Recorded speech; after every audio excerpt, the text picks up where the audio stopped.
तत्सवितुर्वरेण्यं वरेण्यगं सवितुर्वरेण्यं गुरुभ्यो नमः। शुद्धस्फटिकसङ्काशं पूर्णचन्द्रनिभाननं कठिन्यस्तकरद्वन्द्वं श्रीमुष्णेशं नमाम्यहम्। आपादमौलिपर्यन्तं गुरूणाम् आकृतिं स्मरेत् तेन विघ्नाः प्रणश्यन्ति सिद्ध्यन्ति च मनोरथाः। वेदाक्षराणि यावन्ति पठितानि द्विजादिभिः तावन्ति हरिनामानि कीर्तितानि न संशयः அப்படிங்கிறதாக சொல்கிறோம். வேதாட்சரங்கள் எல்லாமே எந்த பிராமணர்களால் சொல்லப்படுற வேதாட்சரங்கள் என்ன இருக்குது, அதெல்லாம் ஒவ்வொரு அக்ஷரமும் சுவாமியை தான் ஸ்தோத்திரம் பண்ணுறது. அதனால் அதில் எந்த விதமான சந்தேகமும் இல்லை அப்படிங்கிறதாக நமக்கு இதிகாசங்கள்லாம் சொல்லுது.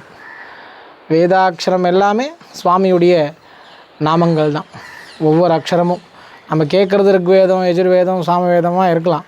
ஆனால் எல்லா வேதமும் சுவாமியை ஸ்தோத்திரம் பண்ணுறதாகவே இருக்குது.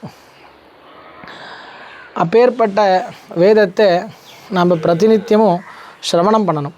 ஏன் சிரவணம் பண்ணணும் அப்படிங்கிறதாக கேட்டால், பிரகலாதராஜர் சொல்கிறார், 9 விதமான பக்தியை சுவாமிக்கு சமர்ப்பணம் பண்ணணும்னு.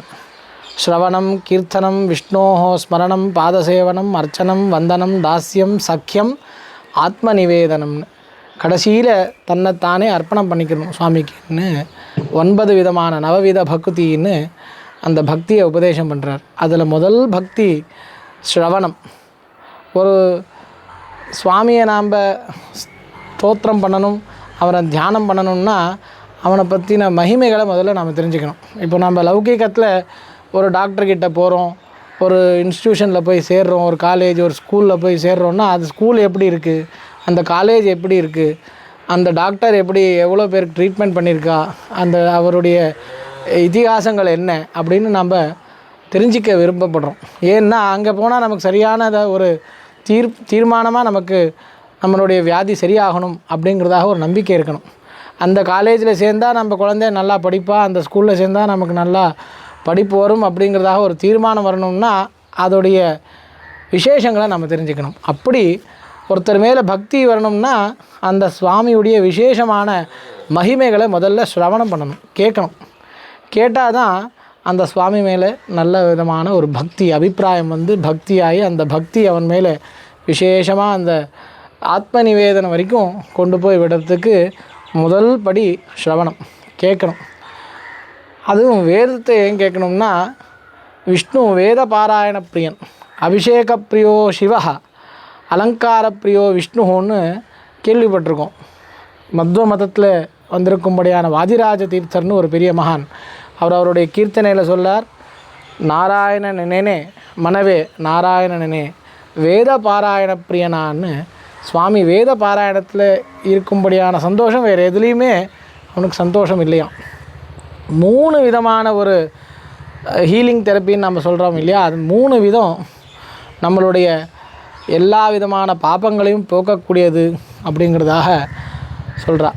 முதல் ஒன்று, ஹோம யாகங்களில் இருக்கும்படியான அந்த கந்தம் வாசனை, அந்த இடத்துல போய் உட்கார்ந்தோமேனா புகை இல்லை, புகை எல்லா இடத்துலையும் வருது. ஒரு பக்கம் மூட்டம் போட்டால் கூட புகை வந்துடுது, அதில் சாம்பிராணி அந்த குங்குளியமெல்லாம் போட்டாலும் நல்ல வாசனையோட மூட்டம் வந்துடுது. ஆனால் அந்த வேதா மந்திரத்தோட கூடிய அந்த யாகங்கள் ஹோமங்கள் நடக்கும்படியான இடத்துல நாம் போய் உட்கார்ந்தோமேனா அந்த மந்திரபூதமான அந்த கந்தம், அந்த வாசனையானது நம்ம உடம்புல போனால் சகல வியாதிகளும் நிவர்த்தி ஆகுது. அப்புறம் கோதுளி, கோவினுடைய கால் பதிந்த இடம், அதாவது கோவினுடைய அந்த கோசாலையில் இருக்கும்படியான அந்த திருநீர்னு சொல்கிறோம் இல்லையா, அந்த மிருச்சிக்கை, அந்த மிருச்சிக்கையை நாம் தாரணம் பண்ணால் நம்ம சகல விதமான பாபங்கள் போகுது. இது ரெண்டும் இல்லைன்னா மூணாவது வேத துவனி, வேதத்தினுடைய சவுண்டு துவனி. சவுண்டுன்னா சிடியில் இருக்குது, யூடியூப்பில் இருக்குது, கேட்டுக்கலாமேன்னா பிரத்யக்ஷமாக கேட்டால் அது விசேஷமான பலன்.